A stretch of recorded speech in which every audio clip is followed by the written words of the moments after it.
Hello everyone, welcome my YouTube channel. दोस्तों, इस lecture series में हम डिस्कस कर रहे हैं 1500 प्लस इंपॉर्टेंट क्वेश्चन की सीरीज को। आपको बता दूं, अगर आप लोग UP triple S C homeopathic pharmacist के एग्जाम को देने जा रहे हैं, आरआरबी पैरामेडिकल की जो वैकेंसी है फार्मेसिस्ट की, उसकी तैयारी कर रहे हैं, या डी ट्रिपल एस बी की तैयारी कर रहे हैं, सभी में ये लेक्चर सीरीज आपके लिए बहुत ज़्यादा हेल्पफुल साबित होने वाली है। तो आज हम इसका पार्ट नंबर 10 डिस्कस करेंगे, जिसमें हम फार्मास्यूटिकल केमिस्ट्री के मोस्ट इंपॉर्टेंट क्वेश्चन देखेंगे। तो चलिए स्टार्ट करते हैं आज का वीडियो। तो हमारा पहला क्वेश्चन दे रखा है, which of the following is used as an expectorant, यानी कि निम्नलिखित में से कौन सा एक्सपेक्टोरेंट के रूप में उपयोग किया जाता है। दोस्तों, इनमें से कौन सा आपको बताना है एक्सपेक्टोरेंट के रूप में यूज़ किया जाता है। तो इनमें से कौन सा यूज़ किया जाता है, आप ध्यान रखेंगे अमोनियम क्लोराइड। ऑप्शन नंबर इसमें हमारा सी करेक्ट हो जाएगा, अमोनियम क्लोराइड। अमोनियम क्लोराइड का जो फॉर्मूला होता है क्या होता है, NH4Cl। तो ये क्या करता है, इसके बारे में आपको बताने की कोशिश करूं तो अमोनियम क्लोराइड जो हमारे सांस लेने की वो नली होती है, ब्रोंकियल म्यूकोसा को उत्तेजित करती है।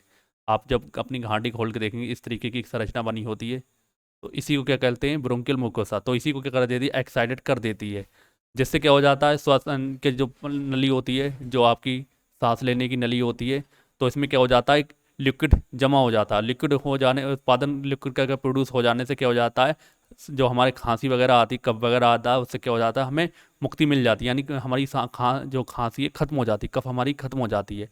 तो ये क्या हो करती है, एक एक तरीके का लिक्विड प्रोड्यूस करती है। तो तरल पदार्थ का उत्पादन होता है और खांसी में मदद मिलती है, यानी कफ में हमें हेल्प मिलती है, यानी कफ से हमें राहत मिली, कफिंग इन अप म्यूकस। तो ये चीज़ आप इसके बारे में ध्यान रखेंगे। ऑप्शन नंबर हमारा सी करेक्ट हो जाएगा। अगला क्वेश्चन है हमारा, an example of फ्लोकुलेटिंग agent used in suspension is, यानी कि सस्पेंशन में उपयोग होने वाले फ्लोकुलेटिंग एजेंट का एक उदाहरण है। दोस्तों, आपको बताना है सस्पेंशन में उपयोग होने वाले इसमें से फ्लोकुलेंट का एजेंट का उदाहरण कौन सा है।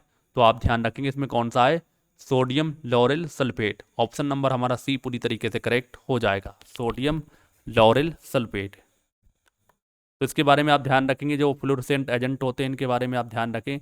ये पदार्थ निलंबन यानी कि सस्पेंशन में क्या करते हैं, वितरण चरण के कणों को नियंत्रित कर संयोजन का कारण बनने के लिए जोड़े जाते हैं। तो ये चीज़ आप इसके बारे में ध्यान रखें। इनके उदाहरण में अगर आप एग्जाम्पल ध्यान रखें, एक तो होता है सरपेक्टेंट, एक तो होता है इलेक्ट्रोलाइट्स, और होता है हाइड्रोलिक पॉलीमर, और इसके अलावा कौन सा होता है, सोडियम लॉरेल सल्फेट।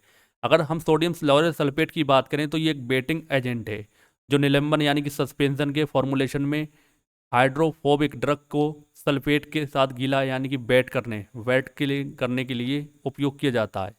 तो आप ये इसके बारे में ध्यान रखेंगे। दोस्तों, जो मैं क्वेश्चन बताता हूँ वो तो इंपॉर्टेंट होते ही हैं, लेकिन आपको ये डिटेल है इसके बारे में ज़रूर ध्यान रखना। अब हो सकता है आपको क्वेश्चन इससे देखने को ना मिले, तो ये जो डिटेल है आंसर की, इसमें से क्वेश्चन देखने को मिल जाए, तो ये ध्यान रखेंगे। दोस्तों, वीडियो में आगे बढ़ने से आपको बता दूं, अगर आप लोग UP triple S C homeopathic pharmacist के एग्जाम की तैयारी कर रहे हैं तो हमारे एप्लीकेशन पर इसका बैच चल रहा है, आप इसको ज्वाइन कर सकते हैं, जिसकी फीस हमने मात्र 249 रुपये रखी है। आपको सारे क्लासेस का जो ट्रेड है, DHP ट्रेड, जो आपके यूपी ट्रिपल एस सी के एग्जाम में आना है, तो आपको फुल सिलेबस कराया जाएगा। इसके साथ ही साथ आपको PDF भी प्रोवाइड कराई जाएगी।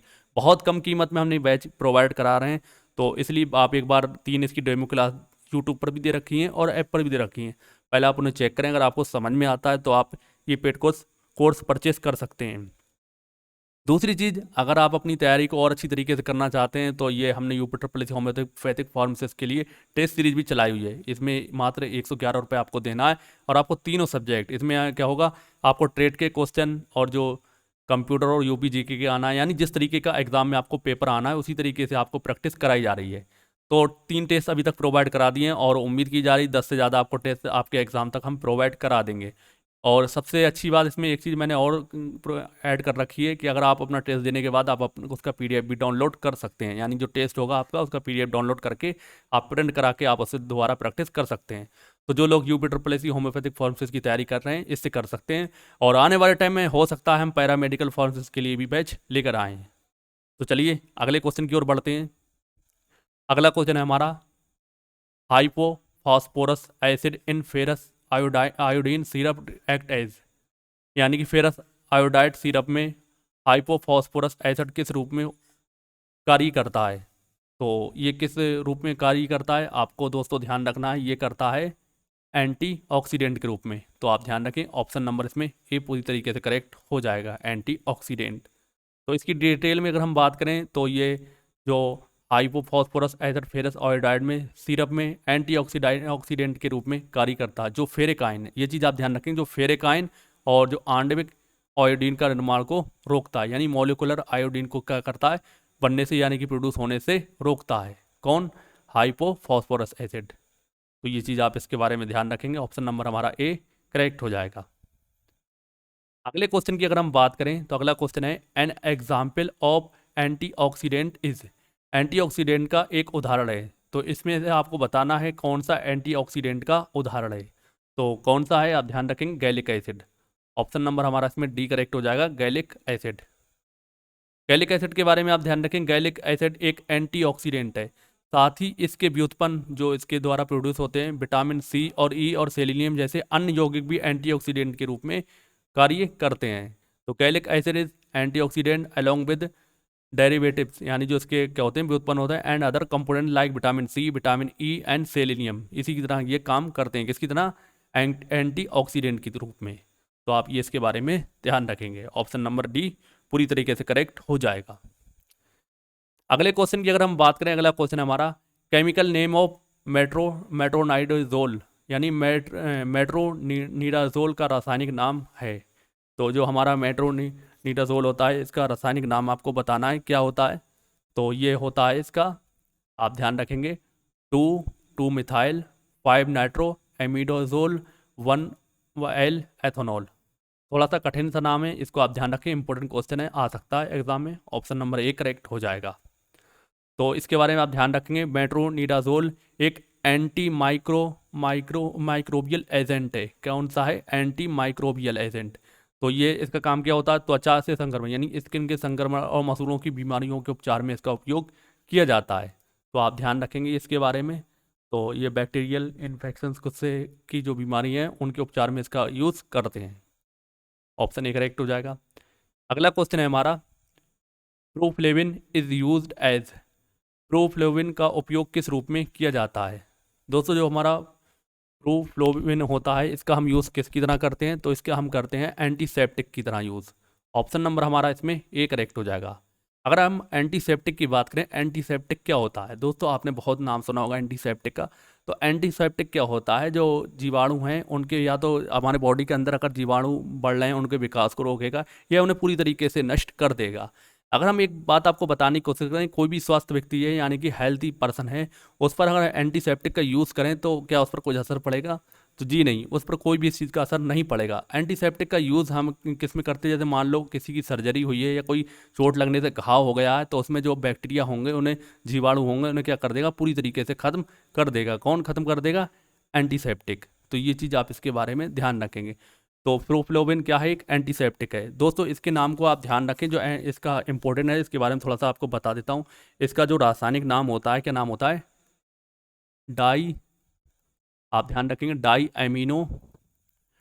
अमीनो एक्रीडीन। क्या होता है? Di amino acridine. तो ये इंपॉर्टेंट क्वेश्चन है, प्रीवियस एग्जाम में आ चुका है, इसलिए आपको बताना हूँ। प्रोफ्लोविन का आपसे डायरेक्ट नाम पूछ सकते हैं, क्या होता है? Di amino acridine, amino acridine. इसकी अगर संरचना की बात करें तो उसकी संरचना होती है, किस तरीके की बनी होती है, थोड़ा सा आपको डीप में ले जा रहा हूँ। तो संरचना का आप ध्यान रखेंगे, इस तरीके से ये इसकी संरचना बनी होती है। तो ये इस तरीके से जैसे बेंजीन की बनती है, उसी तरीके से आपको इसकी संरचना देखने को मिलती है। अब जहाँ जहाँ आपको डबल बॉन्ड दिए हुए हैं उसी तरीके से डबल बॉन्ड आपको लगाना है। ये सिंगल बॉन्ड है और ये आपका यहाँ पर हो जाता है NH2, और ये आपका यहाँ पे डबल बॉन्ड और ये सिंगल बॉन्ड, यहाँ पर आपका N होता है लगा हुआ, नाइट्रोजन। इसके अलावा ऊपर भी आपका डबल बॉन्ड होता है और यहाँ भी डबल बॉन्ड होता है और यहाँ भी आपका डबल बॉन्ड होता है। तो NH2 यहाँ भी होता है। तो कुल मिला के हो सकता है एग्जाम में इससे रिलेटेड क्वेश्चन आ जाए, लेकिन बहुत ज़्यादा डीप में इसमें यूपिटर प्लस होम्योपैथिक में तो नहीं आ सकता, लेकिन आप मान के चलें पैरामेडिकल है जो फार्मासिस्ट का एग्ज़ाम रेलवे में, उससे क्वेश्चन आपको देखने को उससे मिल सकता है, क्योंकि प्रीवियस ईयर में आ चुका है। आपके लिए इंपॉर्टेंट क्या हो जाता है, इसका नाम डाई अमीनो एक्रीडीन, इसका नाम है एक्रीडीन। तो इसमें ऑप्शन ए करेक्ट हो जाएगा। तो प्रोफ्लोविन एक एंटीसेप्टिक है जो घाव, मैंने आपको बताया, घाव में संक्रमण रोकने के लिए उपयोग किया जाता है। तो इसमें ऑप्शन ए करेक्ट हो जाएगा। अगला क्वेश्चन हमारा, पैरेल्डिहाइड इज यूज्ड एज, यानी पैरेल्डिहाइड का उपयोग किस रूप में किया जाता है? तो किस रूप में इसका किया जाता है, ध्यान रखेंगे। हाई हिप्नोटिक, किस में यूज़ करते हैं? हिप्नोटिक के यूज में, मतलब हिप्नोटिक की तरह यूज़ करते हैं। ऑप्शन नंबर इसमें हमारा सी करेक्ट हो जाएगा। तो पैरेल्डिहाइड एक सेंट्रल नर्वस सिस्टम डिस्प्रेंट है, आप ध्यान रखेंगे, जो सेडेटिव और हिप्नोटिक एजेंट के रूप में कार्य करता है, यानी वर्क करता हो, या इसका उपयोग किया जाता है। तो आप ये भी इसके बारे में ध्यान रखेंगे। ऑप्शन सी इसमें करेक्ट हो जाएगा। अगला क्वेश्चन हमारा, डेटॉल इज यूज्ड एज, यानी डेटॉल का डेटॉल का उपयोग किस रूप में किया जाता है? तो आपको पता है, आप घर में अपने साबुन के यूज़ करते होंगे डेटॉल का, तो किस तरह करते हैं कि आपको सुनते होंगे, आप ऐड देखते होंगे कि कीटाणुओं से 100% सुरक्षा डेटॉल का यूज़ करें। तो उसी तरीके से आप सब मान सकते हैं डेटॉल का हम किस तरीके से यूज़ करते हैं। तो किसकी तरह यूज़ करते हैं? एंटीसेप्टिक, यानी कि जो बैक्टीरिया हैं और जीवाणु विषाणु वगैरह, उनसे सबसे ये क्या करता है, उनसे बचाता है, यानी उनके जो उनका विकास है, उनकी वृद्धि है हमारे बॉडी के अंदर, उन्हें क्या करता है, जड़ से ख़त्म करता है। तो इसमें ऑप्शन सी करेक्ट हो जाएगा। तो डिटोल में क्लोरो का, क्या नाम है इसका, क्लोरोकाइसिनोल काइसिनोल होता है। ये आप इसके बारे में ध्यान रखें, जो घाव की सफाई के लिए प्रभावी एंटीसेप्टिक बनाता है। तो आप ये इसके बारे में ध्यान रखेंगे। ऑप्शन सी करेक्ट हो जाएगा।